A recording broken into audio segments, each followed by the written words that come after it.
tout le monde, alors aujourd'hui je vous retrouve dans une nouvelle vidéo et ce sera pour la revue test de la pâte Cernit. Donc oui, vous avez le droit à un joli paquet bien entamé, mais j'ai pas le choix. Donc je vais faire cette revue test en quelques points. Donc bon, en deux parties. Donc une partie c'est où je vais vous parler un peu de cette pâte. Et la deuxième partie, c'est où je vais tout simplement la tester avec vous. Bon, j'ai déjà fait, donc pas de surprise pour moi. Et donc voilà, on va tout de suite commencer. Si ça vous intéresse, restez jusqu'à la fin. Donc pour le premier point, je vais vous parler de la cuisson. Donc la cuisson, elle est notée ici et ici. Donc on voit bien que c'est à 130 degrés pendant 30 minutes. Voilà, c'est un peu comme la Fimo, sauf que la Fimo, vous pouvez le mettre de 110 degrés à 130 degrés. Et c'est 30 minutes. Bon voilà, c'est un peu la même chose si on veut. Ensuite, je vais vous parler des gammes de la Cernit. Donc tout d'abord, il y a la number one, donc les couleurs basiques. Donc celle-ci en fait partie. Il y a la glamour avec des pailletés. Bon, je me suis pas trop renseignée dessus, voilà quoi. À vous de chercher aussi si ça vous intéresse. La Neon Light pour des couleurs fluo. La translucente pour que ce soit translucide, c'est transparent. Voilà. Et la nature pour des couleurs genre style caillou, peau, des choses comme ça.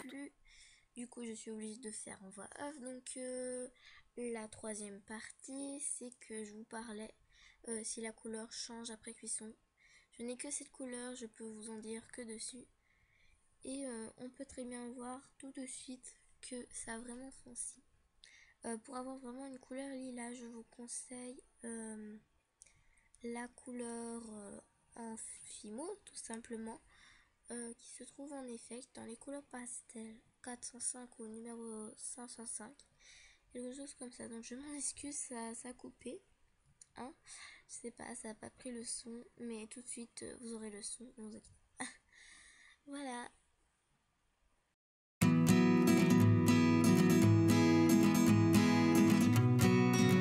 Donc d'après mes recherches, donc c'est combien de fois peut-on la passer au four. Et donc d'après mes recherches, elle peut passer une seule fois au four. Donc c'est assez limité. Cinquième point que je viens de rajouter dans ma tête. Est-ce qu'on peut mélanger les couleurs? Oui, on peut le faire. Est-ce qu'on peut la fusionner avec de la Fimo? Oui. Toute autre pâte, polymère bien sûr, oui. Donc voilà, sur ce point, on est bien d'accord. Ensuite, on va tout de suite passer au test de la pâte. À tout de suite. Je vous parle pas du paquet Tajin qui est juste trop pourri. Parce que l'ouverture, franchement, je sais pas, mais je galère. Donc déjà, moi, pour l'ouverture, j'avais enlevé ce scotch. Voilà, parce qu'il colle vraiment bien, si on peut dire. Et j'avais essayé d'ouvrir. Et genre, quand vous refermez, vous ramenez tous les bouts et vous reprenez ce scotch. Parce que voilà. Après, si vous avez d'autres techniques, voilà. Enfin bref, donc je viens prendre un bout de pâte. Alors, on prend par là. Ouais, je sais, je galère un peu à couper. Donc voilà. Donc la pâte n'est pas si dure que ça. Bon, aussi je l'ai d'à peine, même pas une semaine, donc voilà.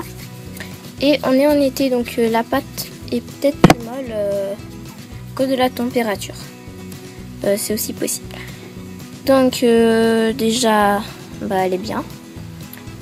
Donc la pâte elle prend la poussière comme toute pâte polymère.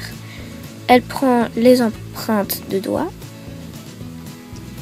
Je vais le tester avec mon rouleau. Normalement ça prend pas la pâte, hein, mais on verra si elle colle ou pas.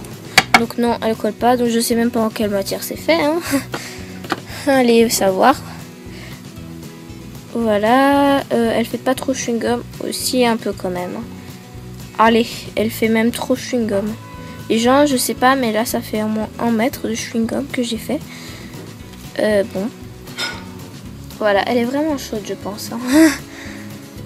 Voilà, donc c'est une pâte polymère, hein, comme tout. Est-ce que si on coupe, elle s'accroche? Non. Alors maintenant, on va le tester sur un moule quelconque. Alors sur le numéro, j'ai même pas testé ce moule, alors je le teste en direct avec vous. Donc Qu'est-ce que je suis cool moi. Donc nous allons essayer de le mettre et de le retirer. Alors, bah ça marque bien les empreintes comme vous pouvez le voir. Voilà. Et d'ailleurs j'ai réussi mon moule. Que je pense qu'avec le silicone ce sera beaucoup mieux. Et oui. Donc c'est parfait. Donc faites pas attention à mes parents qui parlent. Donc franchement cette pâte elle est bien, mais après la cuisson elle fonce beaucoup hein, pour ma part en tout cas. Voilà, j'espère que cette vidéo vous a plu et je vous dis à bientôt pour une nouvelle vidéo. Tchuss!